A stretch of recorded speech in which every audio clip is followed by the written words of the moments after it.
You and your mother get the 70 square foot storage room. My husband, who got stuck between a rock and a hard place living in my parents' home, had an outburst right after we finished renovating. My husband snapped.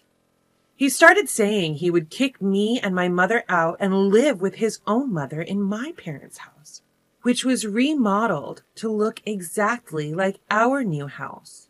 I was shaking with anger as I realized my parents' house, filled with memories of my late father, had been taken over.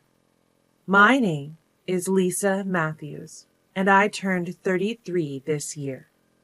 I've been married to my husband, Thomas, for 8 years.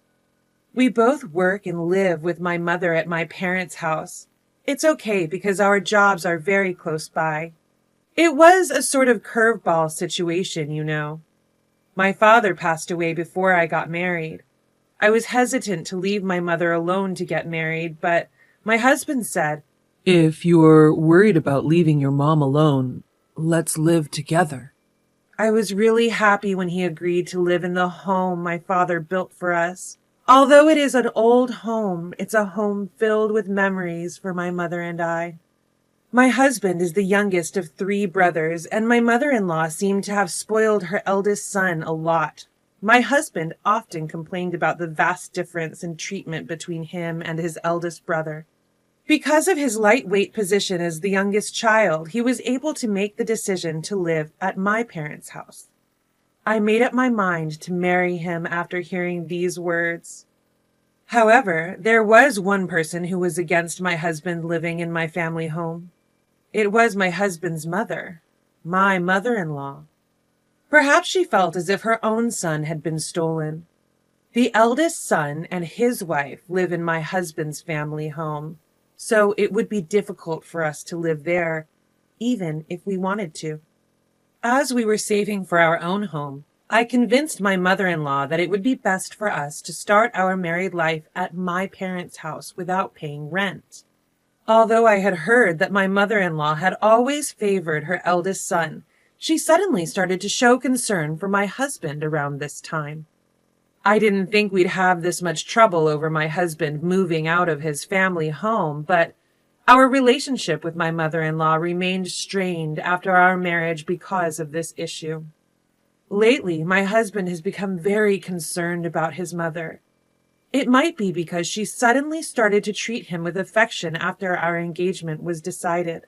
Maybe he's happy to get attention from his mother, but my husband has started to prioritize her over everything. Above all, he also starts to get furious if I don't think of my mother-in-law first. I've never neglected my mother-in-law, and I've been trying to be nice to her. However, according to my husband, I am treating my own biological mother better than my mother-in-law. Of course, we don't talk about such things in front of my mother. When we were alone together, it had become a habit for him to whine and complain. Because my husband keeps telling me to pay more attention to my mother-in-law, I try to visit her house frequently, even though I always bring her favorite gifts and make sure to let her know before I go. She is often not at home. I could feel that she was obviously avoiding me, but I had no choice but to go because I knew that if I didn't, my mother-in-law would complain to my husband that I never visit or bring her anything. Every time my sister-in-law, the wife of the oldest brother, apologizes and hands over the gifts to my mother-in-law. She also seemed to be receiving a lot of criticism from our mother-in-law, and she said, "It's tough on both of us. We're the same age and we get along really well." I thought that my mother-in-law's attitude would soften as the years went by, even though things had been strained at first as newlyweds. But I was very wrong. Even after 8 years of marriage, her attitude has not changed at all. A lot has changed over the 8 years since we got married. My father-in-law passed away, and twins were born to the eldest son and his wife. There have been various changes in our family. The house of my in-laws is particularly lively now. The eldest son and his wife have many children, and with the recent birth of the twins, they now have 5 children. Moreover, all of them were boys. Because of the excessive liveliness, my mother-in-law seemed overwhelmed, and my husband asked me if we could take care of my mother-in-law in our house for a little while. Actually, my brother-in-law told my husband that his wife was having a hard time, and he wanted their mother to do some housework. But my brother-in-law's wife told me that our mother-in-law didn't want to do any of it, and could she stay at our house instead? Although we had an extra room, the house was terribly old. I proposed to my husband that if my mother-in-law was going to live with us temporarily, we might need to renovate the house. My husband seemed to think I would object to keeping my mother-in-law, and he looked surprised at my reaction. I wasn't really keen on the idea myself, but I agreed in hopes that my brother-in-law's wife would have a break. My husband works for a construction company, and renovations are his expertise. It can be sure that my husband will take care of everything. I'll leave it to you because you're the expert.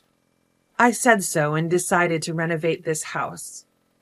My mother is getting old, so it was a good opportunity to consider making the house accessible by removing the steps and installing the handrails. During the renovation, my mother and I stayed at my sister's house, and my husband stayed temporarily in a weekly rental apartment with my mother-in-law. But the incident happened on the day when the renovation was completed. Up to this point, I had believed that the house was being transformed into a comfortable home. I was looking around the house under my husband's guidance. There are no steps and handrails in various places, making it possible to live in the house for a long time, even when one gets old. My husband had cleverly made a hobby room for himself. I decided to accept it. Since he is a contributor to the renovation, let's at least give him credit for that. After being shown all the rooms, I suddenly realized there were no rooms for my mother and I. The room my mother used to use was now my mother-in-law's room. Where's Mom's room? You haven't shown it to me yet. I didn't care about my own room, but it was strange that there was no room for my mother. I just showed you, my husband said, laughing. I had a bad feeling about this. Huh? You haven't shown me yet. You and your mom get the 70 square foot storage room, my husband replied. I couldn't believe my ears. Indeed, I was shown the 70 square foot storage room earlier. It was the place in the house that received the least sunlight. A dark storage room with only a small window. Are you joking? Don't say stupid things, I retorted.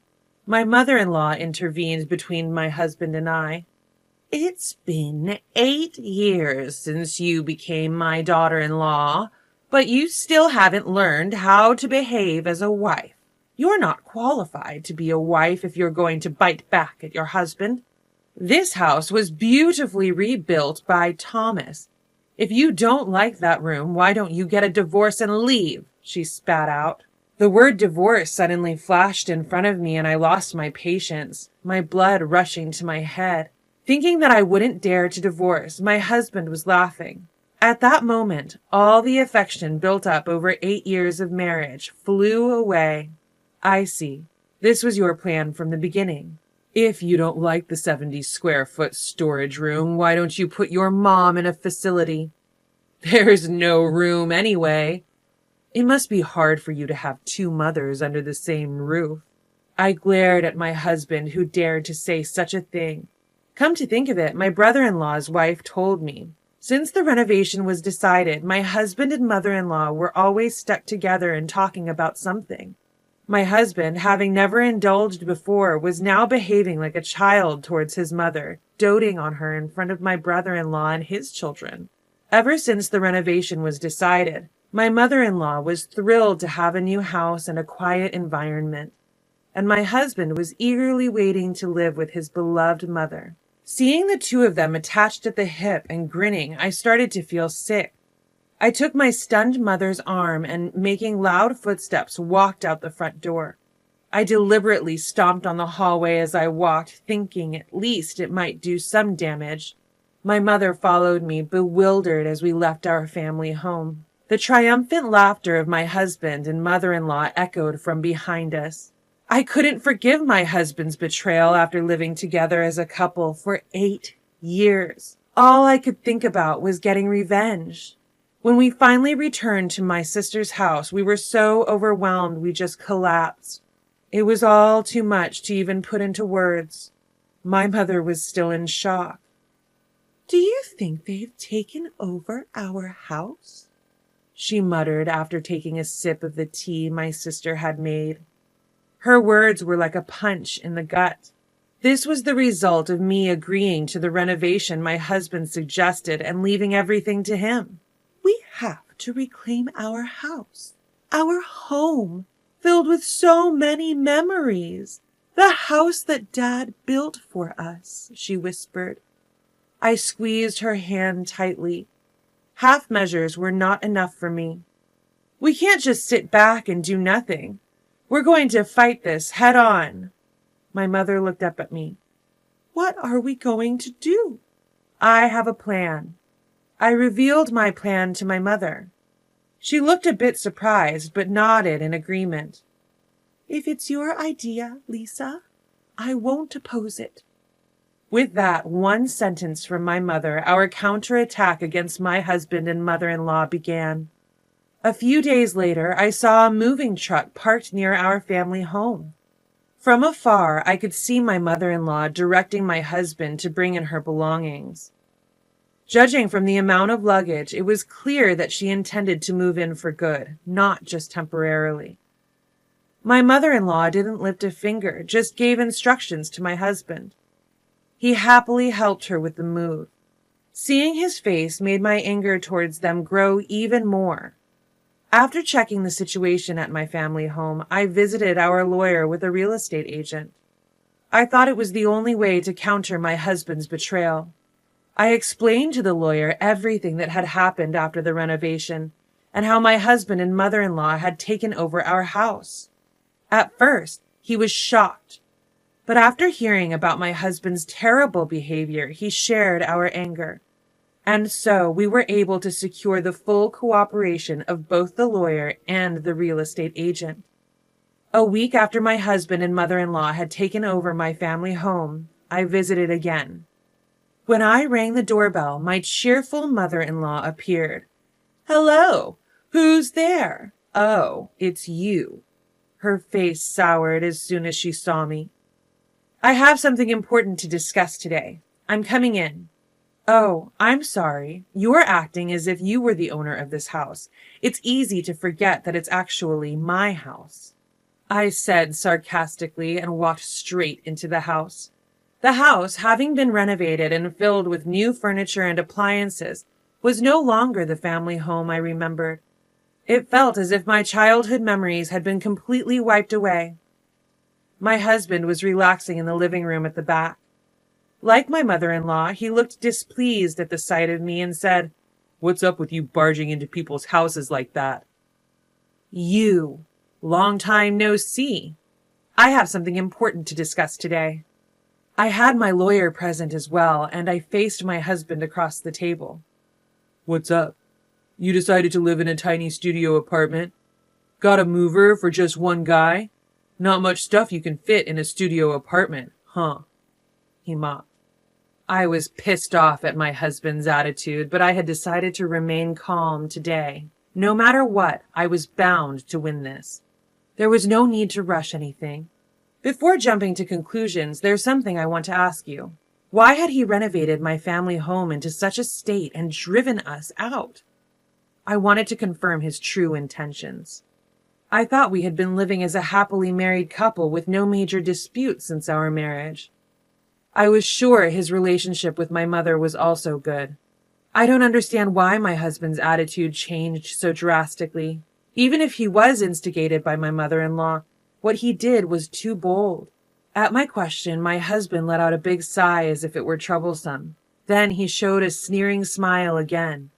"I got tired of it all.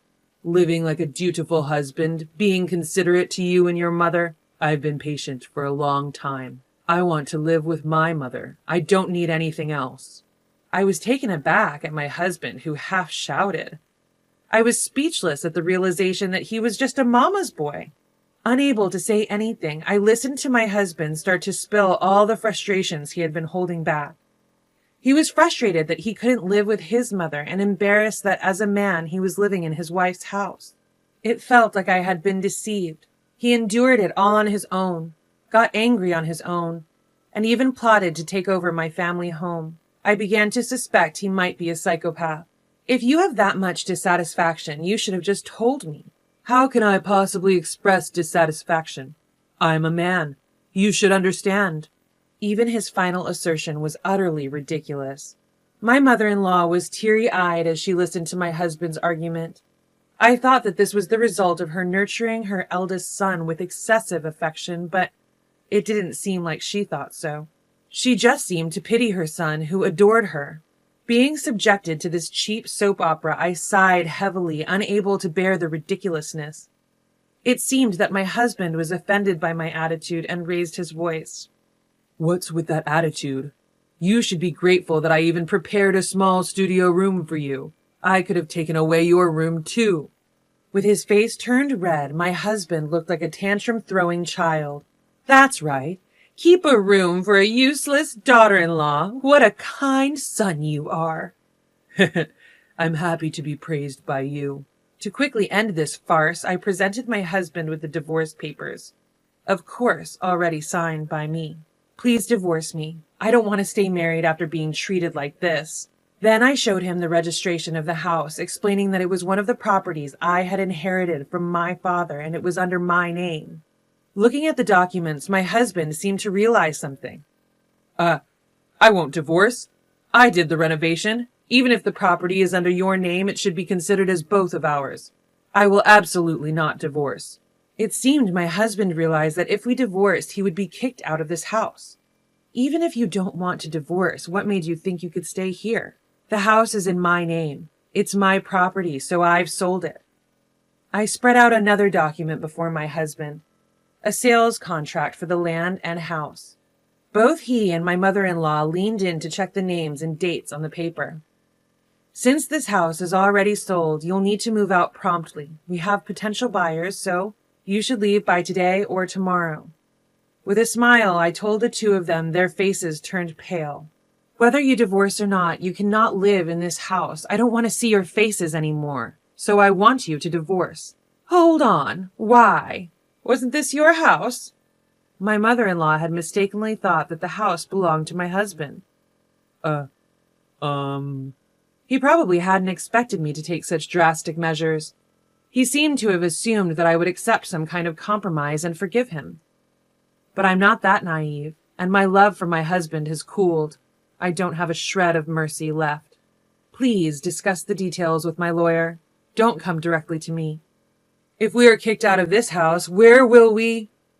Yeah, we thought we finally found a place where we could peacefully spend our retirement. And a maid. My mother-in-law seemed to have thought of my mother and me as maids rather than family. Feeling it wasn't good for my mental health to talk to these people any more, I suggested, why don't you go back to your family home and live with your eldest son and his wife? Oh, but since you made such a fuss about leaving, your older brother might be angry and not let you in. Leaving those words behind, I quickly left my family home. My family home filled with so many memories. I hesitated to sell it. But after being so disrespected, I couldn't back down. The truth is, my childhood home had already drastically changed. I don't think my decision was wrong. 3 days later, my husband and mother-in-law hastily left my family home. I didn't want to keep the house after it had been remodeled so recklessly, so I had it demolished and put the land up for sale. Looking at the empty plot where nothing was left, I felt a mix of emptiness, relief, and a complicated array of other emotions. After that, my husband and mother-in-law moved back to their family home for a while, seemingly treated as nuisances by my older brother and his wife. My husband, who had been reluctant to divorce until the end, seemed to have realized my feelings had completely cooled when I left all negotiations to my lawyer. My lawyer said he signed the divorce papers while crying at the end. Eventually, my husband seemed to be despairing of his mother, who had started to flatter my older brother more than him. Just when he thought he had finally become his mother's number one, it turned out to be a short-lived victory. It seems that my mother-in-law was ultimately disowned by my older brother and his wife. My husband and mother-in-law started living together in a small apartment near their workplace. My husband, who had never really lived alone, seemed to be struggling, and my mother-in-law, despite complaining about her son's low earnings, had to do all the housework again, complaining every day. My husband contacts me almost every week, asking for reconciliation because living with my mother-in-law is too hard, but I ignore all his messages. Even after everything that happened, my husband, who still thinks we can reconcile, is really a fool. I have no intention of remarrying, and I've built a small new house on the small plot of land left by my father, where I live with my mother. It's a small, single-story house because it's just the two of us, but it's filled with things that my mother and I love. I'm still working, so I have no financial worries. My mother, who was shocked by the loss of our old home, is gradually regaining her energy. Even though we're now strangers, my sister-in-law from my older brother's family brings her children over to play at our new house. She treats us the same after the divorce, and I'm truly grateful. Our new life with my mother has just begun. My mother and I laughed, promising to enjoy whatever comes next.